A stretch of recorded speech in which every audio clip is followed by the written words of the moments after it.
अस्सलाम वालेकुम। प्रोग्राम सहाफ़ी में मतीउल्लाह जान। मेरे आज तीन बड़े अहम मेहमान जनाब साकिब बशीर इस्लामाबाद हाई कोर्ट को कवर करते हैं और साइफ़र केस के हवाले से और जो बगावत के मुकदमात हैं उनसे मुतल्लिक़ इनसे बात करेंगे। उनके साथ तशरीफ़ फरमा हैं हसनात मलिक, किसी तारीफ़ के मोहताज नहीं, और सुप्रीम कोर्ट ने भी आज बड़ा अहम एक फ़ैसला दिया है, उससे मुतल्लिक़ बात करेंगे। और लाहौर से हमें ज्वाइन किया है नवाज़ शरीफ की वापसी के हवाले से जनाब इमरान शफ़क़त साहब ने।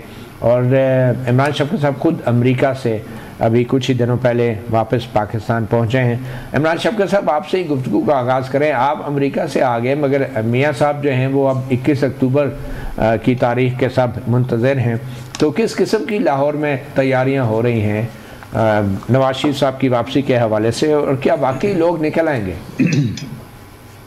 देखिए, ये मैं समझता हूं कि बहुत बड़ा इम्तहान है पाकिस्तान मुस्लिम लीग नून का, और उसके साथ जो जिनके स्टेक्स पाकिस्तान की सियासत से जुड़े हुए हैं उनका भी जो वो कह लें कि वो बैंक कर रहे हैं, बेसिकली तकिया कर रहे हैं कि ये कितना बड़ा जो भी चैलेंज है इसको वो कितनी कामयाबी के साथ पाकिस्तान मुस्लिम लीग नून जो है वो मीट करती है।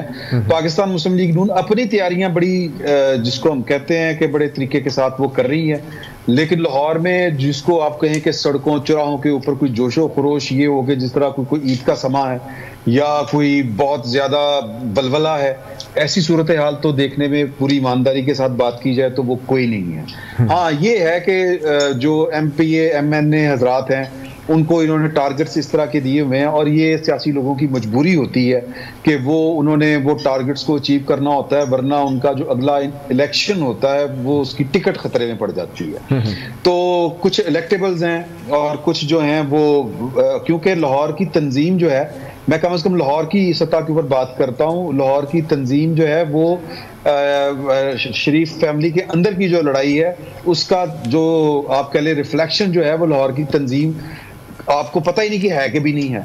अगर है तो वो इनएक्टिव है। तो या कम से कम मैं लाहौर का में काम करने वाला सहाफ़ी हूँ, मुझे उनकी लाहौर की जो तंजीम है वो खोखर साहब हैं, बस उनके अलावा और किसी का नहीं पता वो कितने एक्टिव हैं, किस तरह से एक्टिव हैं, उनकी तंजीम किस तरह से किस UC तक के लेवल के ऊपर काम कर रही है, कोई नहीं पता।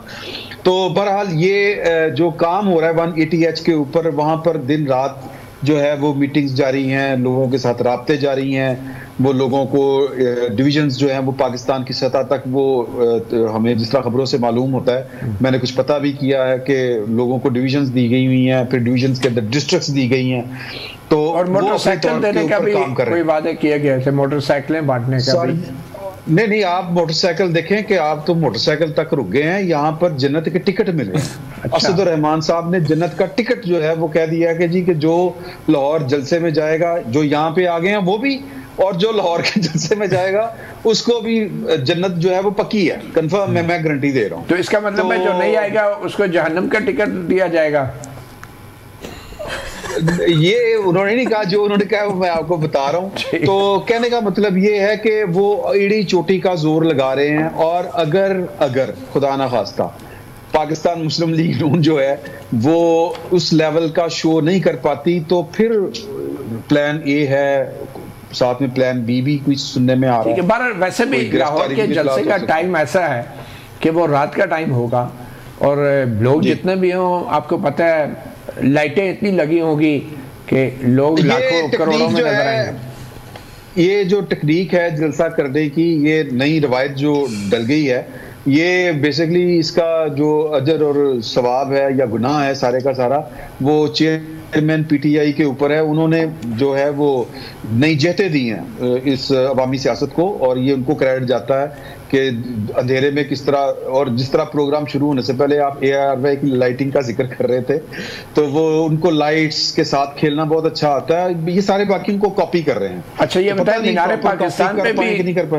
पाकिस्तान पे भी कोई तैयारियां हो रही हैं? चक्कर तो बड़े लग रहे हैं इनकी पार्टी के लोगों के, और वो उन्होंने जो अपने चेहरे के ऊपर जो तासुर आता है वो भी बहुत संजीदा काम वाले बनाए हुए हैं। अगर आपकी किसी से मुलाकात हो जाए तो थकावट के आसार चेहरों के ऊपर दिखाई भी देते हैं, जिनके ऊपर ना आ रहे हों वो रोने वाला मुंह बना लेते हैं कि बहुत काम कर रहे हैं हम। तो चल रहा है काम, शुगल अच्छा लगा हुआ है। शुगल अच्छा लगा हुआ है। तो साकिब बशीर साहब, ये नवाज शरीफ साहब के साथ कहीं एयरपोर्ट पे तो कोई शुगल नहीं लग जाएगा, क्योंकि कहा जा रहा है कि गिरफ्तारी और सरेंडर तो उन्होंने करना है, तो कानूनी महाज के ऊपर नवाज शरीफ की वापसी की क्या तैयारियां हो रही हैं? वो इस्लामाबाद में लैंड करेंगे या लाहौर में लैंड करेंगे, क्या मालूमात? हमारे जो ज़राए हैं, जो नवाज शरीफ साहब की जो लीगल टीम है, उन्होंने एक पिटीशन जो है वो तैयार कर ली है, उसका मसवदा तैयार कर लिया है और वो इस्लामाबाद हाई कोर्ट में कल दायर होने का इम्कान है। उसमें जो ग्राउंड्स ली गई हैं वो माजी में कुछ इश्तिहारी जो मुल्ज़मान थे बैरून मुल्क थे, तो वो वापस आए, तो उनमें जो ऑर्डर्स हुए हैं वही आलमोस्ट जो है वो ग्राउंड्स ली गई हैं। शर्जील इनाम मेमन है, 2-3 और केसेस हैं जहाँ पे कामरान कियानी हैं, कामरान कियानी हैं। तो ये केसेस ऐसे थे, ये सारे अंडर ट्रायल थे, मुल्ज़म थे, कॉन्विक्ट नहीं थे। इनमें थोड़ा सा फ़र्क ये है, तो उनमें तरीकाकार तो ये होता रहा है कि जिसने भी बाहर से आना होता है वो पिटीशन फाइल करता है, साथ अपना वापसी का जो टिकट है, एयर टिकट, वो साथ लगाता है कि फ़लाँ टाइम पे फ़लाँ उस पर मैं आ रहा हूँ, तो मुझे एयरपोर्ट से लेकर अदालत तक प्रोटेक्शन चाहिए कि पुलिस गिरफ्तार ना करे। तो वो इनिशियली प्रोटेक्शन दी जाती है, फिर वो अदालत में आता है मुल्ज़म, वो सरेंडर करता है, वहाँ पे फिर हिफाजती ज़मानत वो दायर करते रहे हैं। माजी में तो ये तरीकाकार रहा है, लेकिन वो मुल्ज़िम थे तो ये कॉन्विक्ट है, तो ये एक थोड़ा सा फ़र्क होगा। और दूसरी बात ये है कि अगर इस्लामाबाद हाई कोर्ट में जिस तरह खबरें आ रही हैं कि वो दायरी होगी, तो यहाँ पे प्रोटेक्टिव बेल नहीं होगी बल्कि सज़ा मुअत्तली होगी, सज़ा सस्पेंड होगी और उसी की बुनियाद पर उनको अबूरी ज़मानत जो है वो मिल सकती है। अब वो किस तरह मिलेगी, क्या स्ट्रेटजी है उनके पास, क्या ग्राउंड्स हैं, क्योंकि जब नवाज शरीफ बाहर गए थे और जब वापस आ रहे हैं तो दोनों में एक नई नज़ीर ही कायम होनी है कि इससे कबल कोई कॉन्विक्ट जो है वो बैरून मुल्क भी नहीं गया, तो अब वो इसी तरह वो वापस आ रहे हैं और इश्तिहारी हैं, तो वापस भी इस तरह कोई नहीं आया। सारे जो आए हैं वो मुल्ज़िम थे, उनके ट्रायल अभी होने थे, तो एक नई नज़ीर कायम होनी है। लेकिन उनको पहली प्रोटेक्शन जो है वो एयरपोर्ट से अदालत तक तो मिल जाएगी, इसमें कोई दो राय नहीं।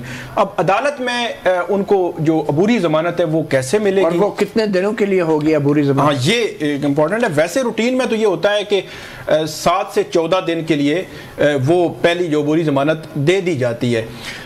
इनिशली एक चीज़ ये भी हो सकती है कि अदालत ये करे कि उनको गिरफ्तार ना किया जाए, एयरपोर्ट से अदालत आए, अदालत में अदालत जो है वो मुतलका जो नैब या जो भी इदारा है उसको बुलाकर अगले दिन या उनको सुन ले, इनिशियली सुन ले।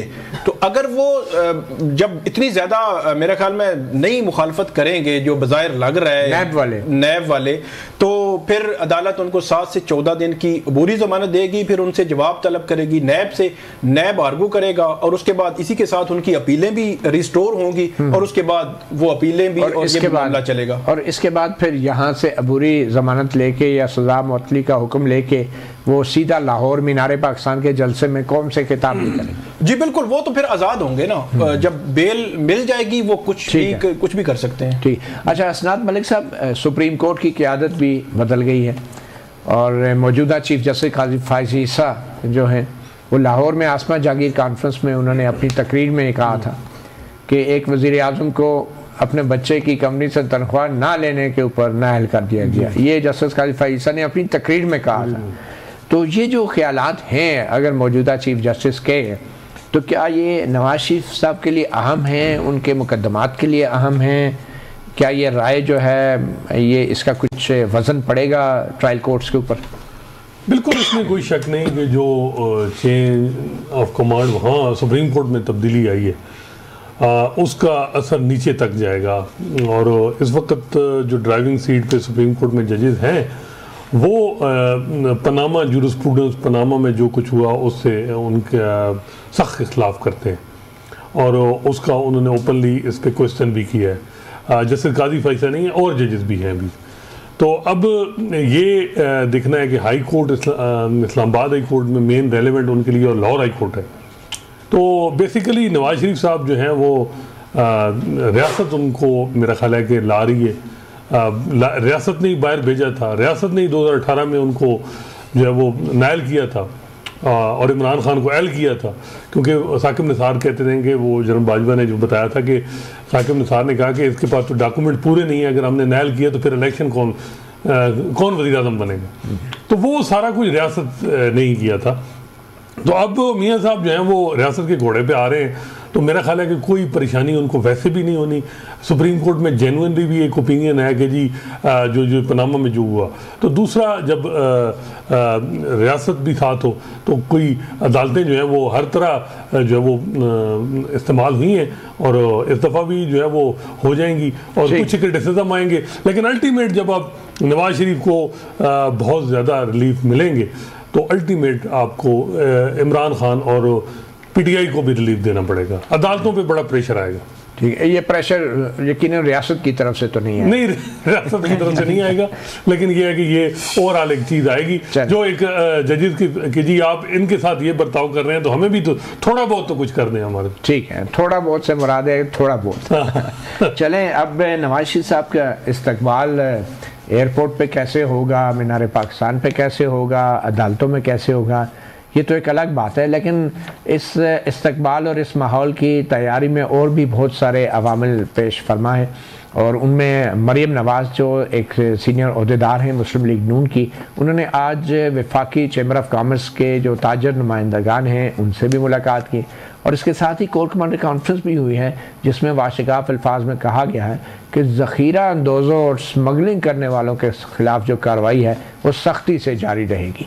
तो इस हवाले से बात करते हैं एक छोटी सी ब्रेक के बाद।